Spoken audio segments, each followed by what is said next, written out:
Hello, listeners. It's your host here, Bella Malloy, Seek Travel Ride, and this is a little bit of a different, setting because the microphones are literally being turned around and I normally conduct the interviews, but this time I'm the guest.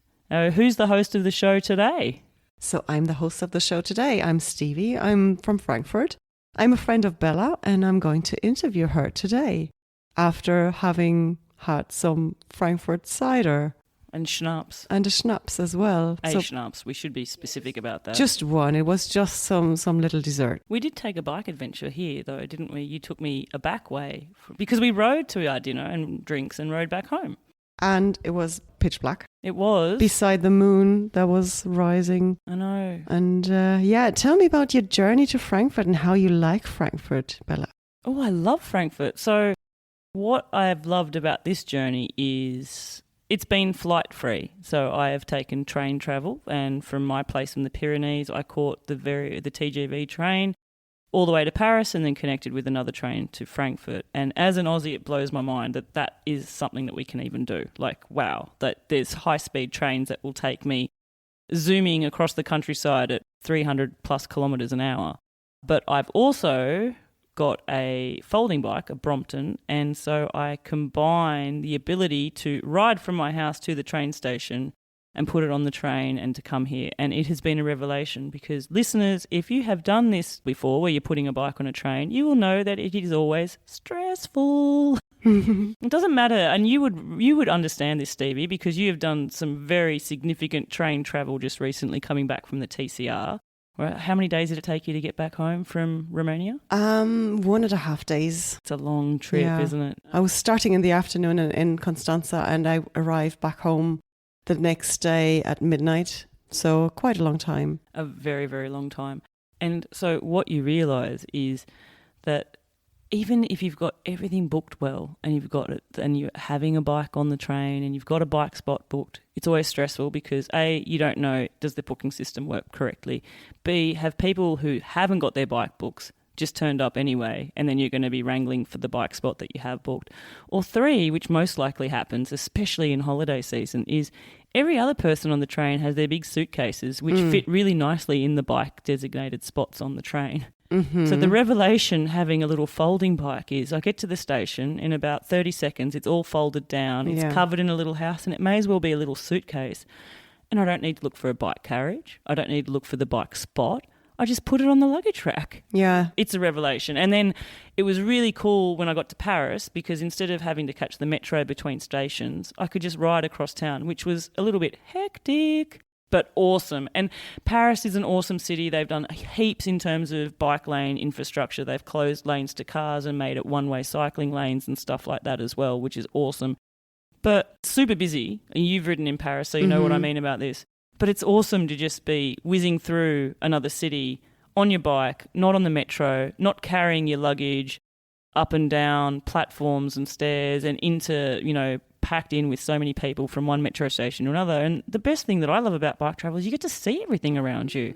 Instead of going down through the metro, through the city, not seeing anything except dark holes and a lot of stairs. I think the Parisian metro is not the newest system in the world. So you need to carry your bike through a lot of staircases, don't you? A lot. And it's always stressful. And actually, it's a big shoulder workout often too. You're laughing. I remember. You feel that. In fact, I've been here and we're only, listeners, I should point out, Stevie, we're less than a month since you finished TCR, I think, if I'm correct. Yeah. Only just under a month. But I've noticed you grabbing your shoulder every now and then and I'm like, is your shoulder sore? Maybe it's sore from having to haul your bike on trains. Actually, this was the only time during the whole season, holiday, let me put it that way, when my shoulder got really, really sore after carrying my bike through the metro, through Paris. And I had my road bike disassembled in a bag. And but the shoulder straps are very sharp. They just cut into your shoulder. And I just had a huge sore in my muscle, even though I changed the shoulder. So then both shoulders were a bit sore. But still, what do you think about this slow traveling? Oh, I love it. And I have to say, arriving in Paris, zooming across the city, catching the next train, arriving in Frankfurt, seeing you at Frankfurt Station, and then being able to just get the bike and to travel to your house, which is awesome. Like you're sort of out of the city, but you're in the city. And everyone, like where Stevie lives in Frankfurt, it's surrounded by like there's people that grow vegetables in big farm fields sort of just a kilometre away. Yeah. And then you've got is it the Mine River or the main? It's the Mine. The Mine River. So is the green sauce that you had today at the restaurant made from the vegetables grown in that area? Maybe, probably. Oh, there we go. So they do grow it here. They invented it here, they said.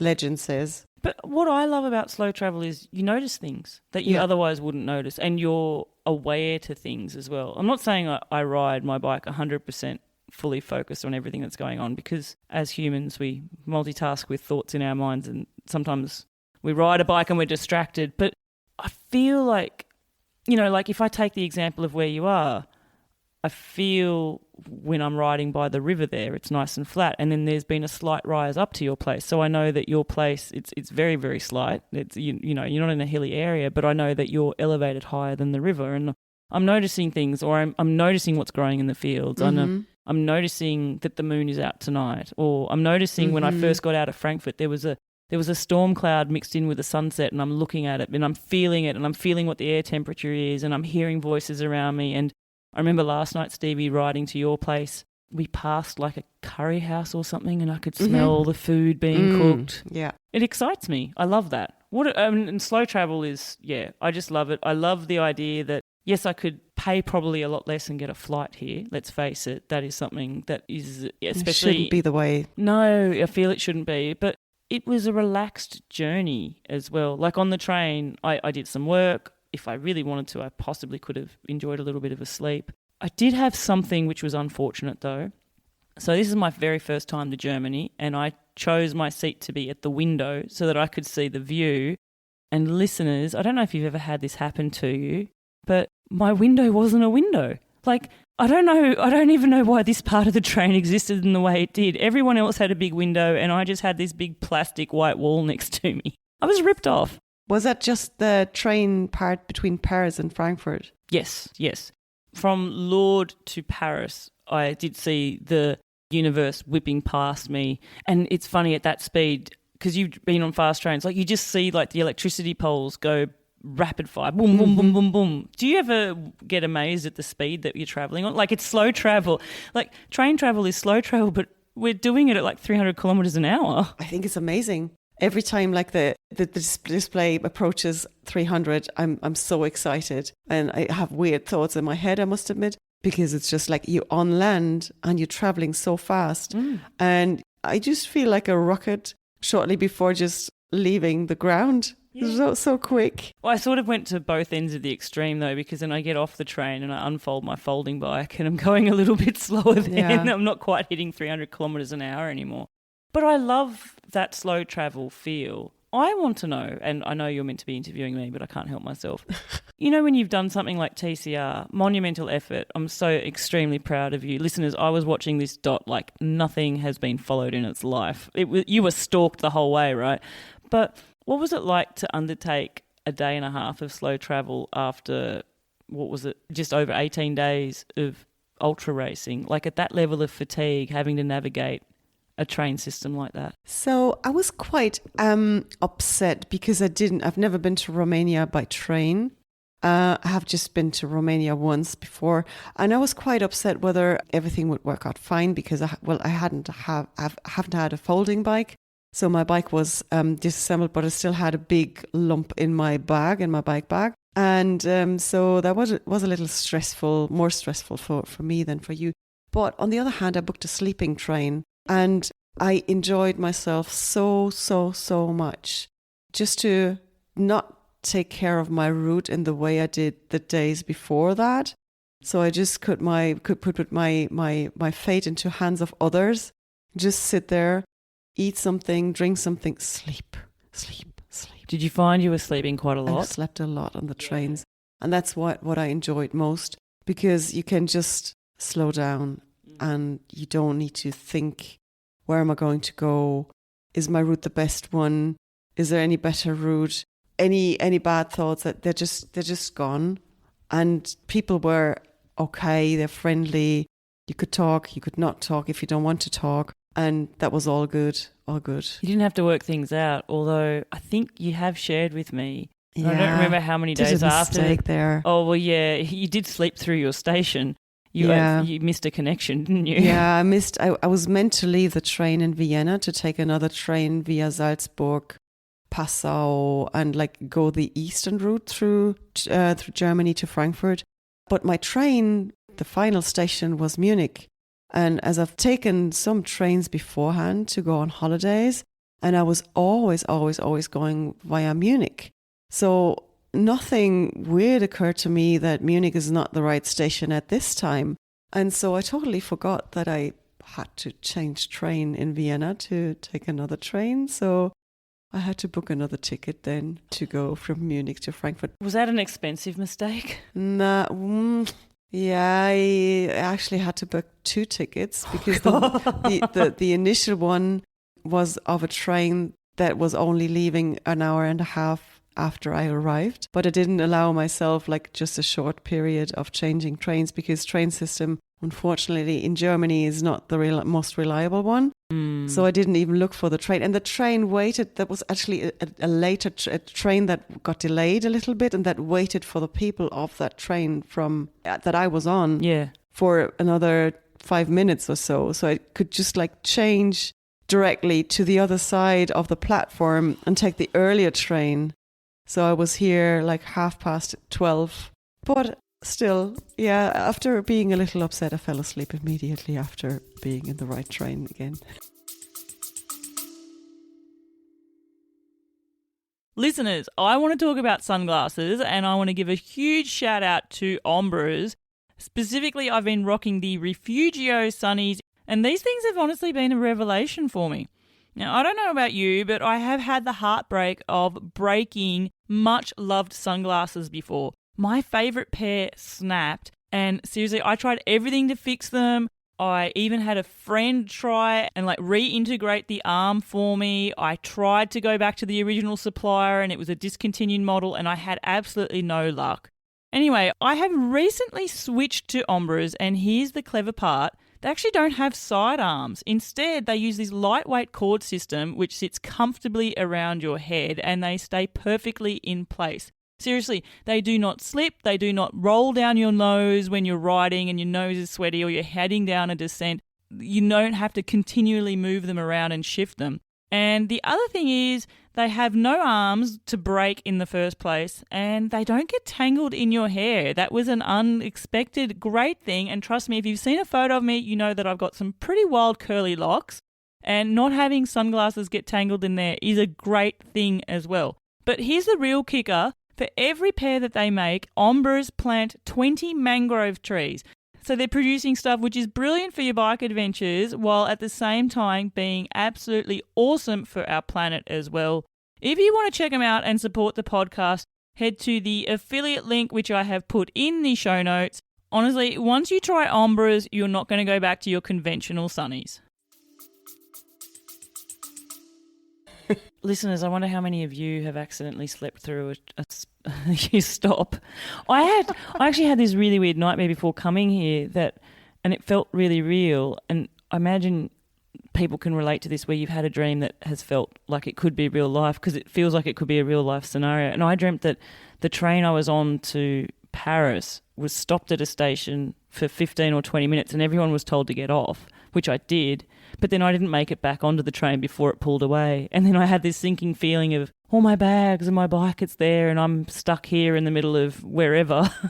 Anyway, it felt real. But the reason I bring that up was after TCR, and this goes to the level of fatigue, but also the level of routine that you develop, because I feel with ultracycling, there's a rhythm to your day in that you're getting up, you're getting ready, you're finding food, you're finding water, you're figuring out where your route is, you're figuring out where you're going to sleep and all that, and where you're going to buy food and those sort of things.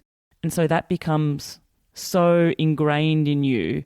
Because didn't you, and this was days after the TCR, wake up in a bit of a start thinking, oh my gosh, where am I going? Where am I heading to today? Every night for the next 2 or 3 weeks even, I was either waking up in the middle of the night thinking, oh, I'm awake now. I could jump on my bike and just continue my route. Oh, wait a moment. Oh, I'm at home. I'm in my bed. I don't need to ride the bike now. Or getting up in the morning, just like rushing around and hectically looking for something, just realizing, okay, I'm at home. I don't need to put my things together, roll my sleeping bag together and all that, and just jump on the bike, put everything into the bags and jump on the bike and head off. So, but that thought was still on my head all the time I woke up. And it took a while to really get my body and my mind calm down and realize, no, this is over. I don't need to do that routine anymore. Yeah, I don't need to do 300 kilometers a day. No, but although something that you did have to do, and listeners, I think Stevie's amazing.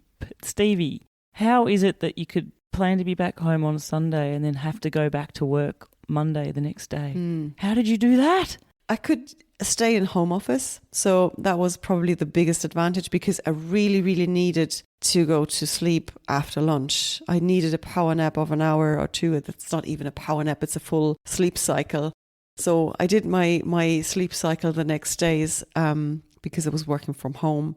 And so I could sort of stand it and go through the day. Yeah, but like I didn't want to leave my colleagues alone with the work because I've already taken off 3.5 weeks to do like the TCR plus traveling there plus traveling back. Because you were part of the green leaderboard for TCR, weren't you? Yeah, I was going from Frankfurt to Paris to Hendaye, and then I was going with a bus that the TCR team, the Lost Dot team, organised. And so it took me 2 days, two days and a bit to go to Santiago de Compostela, which is quite a distance from Frankfurt. It's your own little pilgrimage. Yeah, honestly. To the end of the Camino Trail, is it? It's the end of the Camino Trail, and I was crossing the Camino a lot of time in the first days. So I was sort of feeling, and it is like ultracycling is pilgrimage, nothing else. It's just like hiking, hiking on your own. And this is something I enjoy a lot because you're on your own, you're alone with your thoughts. You can think whatever you like as long as you wish, and good thoughts, bad thoughts, but you get over so many things. And that is the thing I really, really appreciate in ultracycling.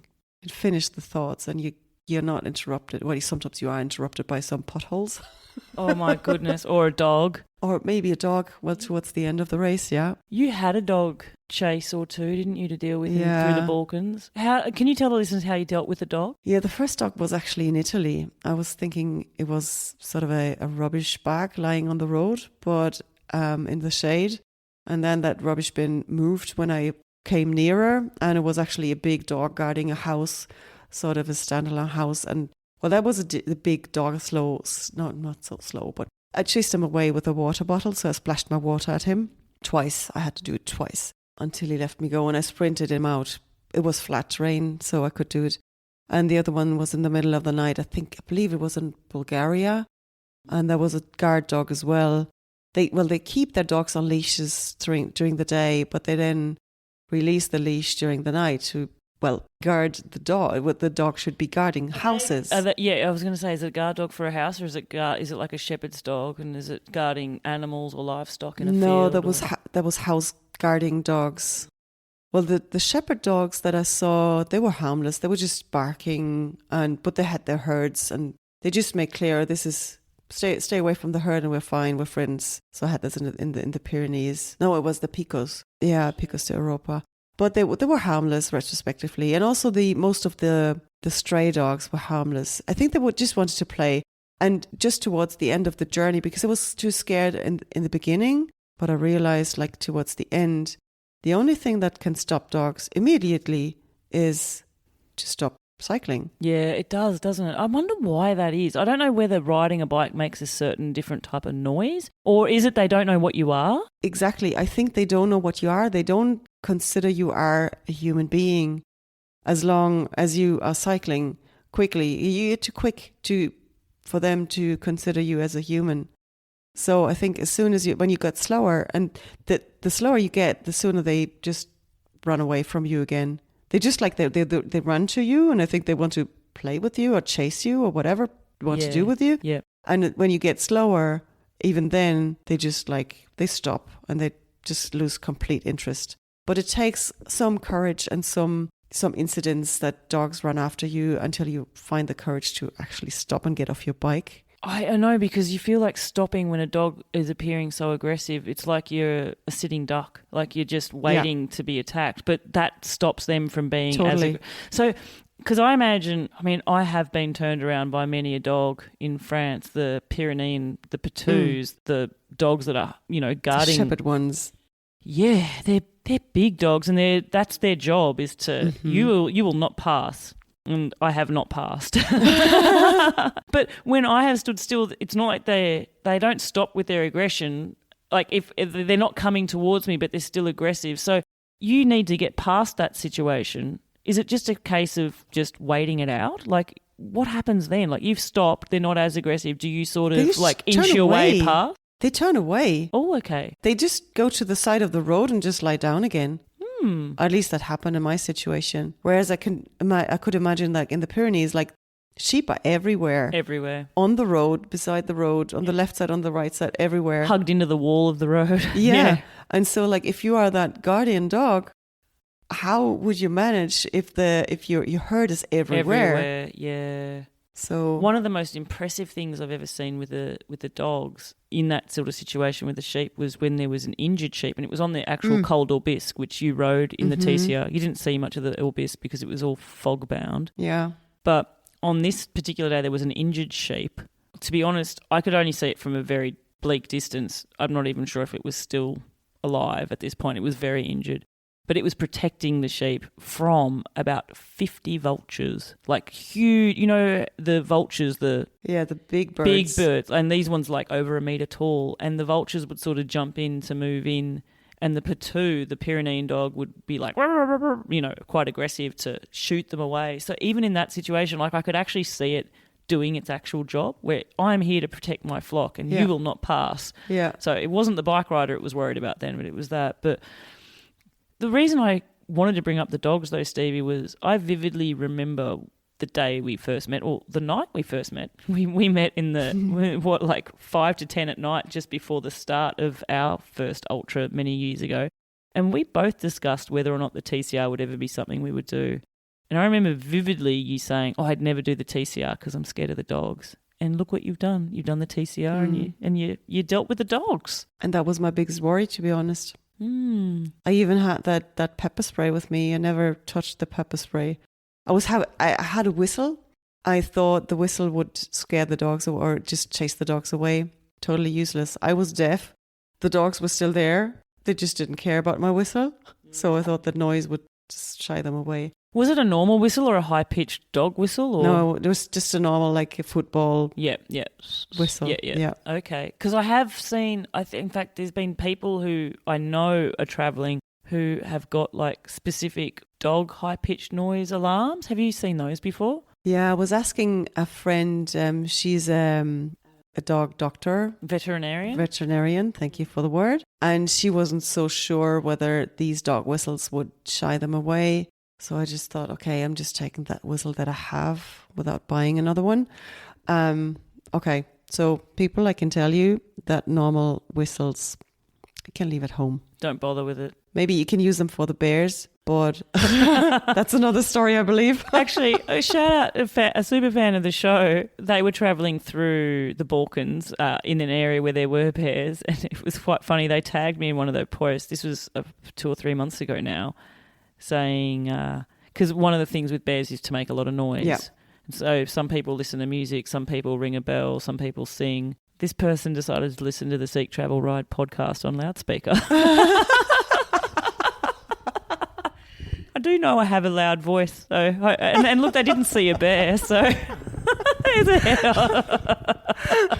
So, listeners, this is a good tip. If you ever want to scare away the bears, just listen to the Seek Travel Ride podcast. There you go. Exactly. You heard it here first. I'm going to wrap this up, Stevie. I want to ask you a question, though. If you had to wrap up your TCR experience in one word or maybe at best one sentence, what would you say?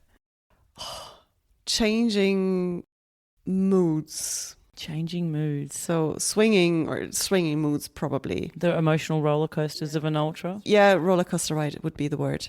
The roller coaster ride. Emotional wise and, well, really it was going up and down a lot. So roller coaster meets it all. And if I was to flip that question back onto myself about what word I would use or how I would describe your experience on the TCR as the most avid dot watcher of Cap 29, I would probably say just so damn freaking proud. I'm just so proud of you.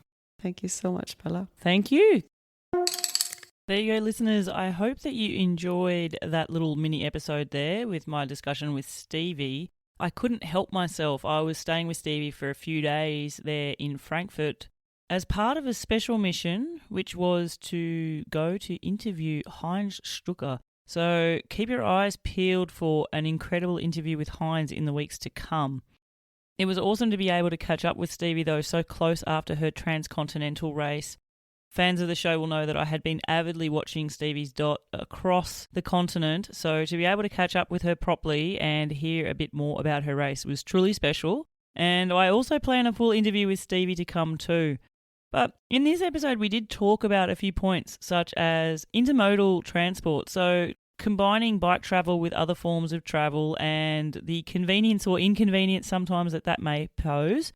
It was my first time using a Brompton on trains, and it was truly mind-blowing just how stress-free that whole thing was, and I really enjoyed it. And I loved the fact that I had a bike with me to explore new places. If I didn't have that bike, I could have still gotten around in Frankfurt. I could have gone up to interview Heinz, but the in-between, the travel between the stations would have been either undertaken on foot and very slow or costly with more transport options as well. So definitely convenient, and I am a super fan of folding bikes and other bikes. I love bikes. I love bike travel, of course. It was also really interesting hearing Stevie talk about her experiences there on the Transcontinental and how after a few weeks of racing, she found herself stuck in that routine of having to get up and go, and it took her a while to snap out of the fact that she was now at home and didn't need to pack up her gear, get on her bike and pedal a ridiculous route. I wonder how many other ultra racers are listening to this and can resonate exactly with what Stevie was saying. And of course, it was great to hear how she faced up to her fears of those dogs and her little bits of advice too. Leave the conventional whistle behind, and it seems like the best strategy to take with dogs that are aggressive is to indeed stop and get off your bike and wait for them to just calm a little bit down. Dogs are a constant theme on the podcast, so if you have any other tips or experiences, please get in touch with me and let me know your strategy as well. Probably the best way to get in touch with me is on Instagram. My account there is @SeekTravelRide. Okay, now it's my favourite part of the show, and that is where I get to shout out you, my super fans, for being so magnanimous and shouting me some virtual coffees. All these coffees go towards the running costs of producing the podcast and keeps me producing these episodes. So today I would like to shout out Loose Spokes, who has simply said, "Thank you for the inspiration." Well, I'm happy to keep you inspired, Loose Spokes, and I've been watching your adventures play out as well. And it looks like you're on an incredible journey. Keep it up. And then I have Ben Shaw Permaculture, who says, "Thanks for the definite inspo. We're actually starting to plan our European adventure for our family of 4. Oh, listeners, I absolutely loved getting this message, and I have been able to link this lovely family with some of our other family adventurers. And I think it's great that within this community, there's people who can provide tips and some insights into what it's like to take on a journey as a family, and I can't wait to see what adventures lay ahead of you. So Ben Shaw Permaculture, please keep in touch with me and let me know how it all goes. Now listeners, if you too want to be like Loose Spokes and Ben Shaw Permaculture and shout me a few virtual coffees, you can do so. Simply head to buymeacoffee.com/SeekTravelRide. Buy me some coffees and leave me a message. Let me know who you are, what it is you love about the podcast, and where is your next bike adventure going to take you. And until the next episode, I'm Bella Malloy. Thanks for listening.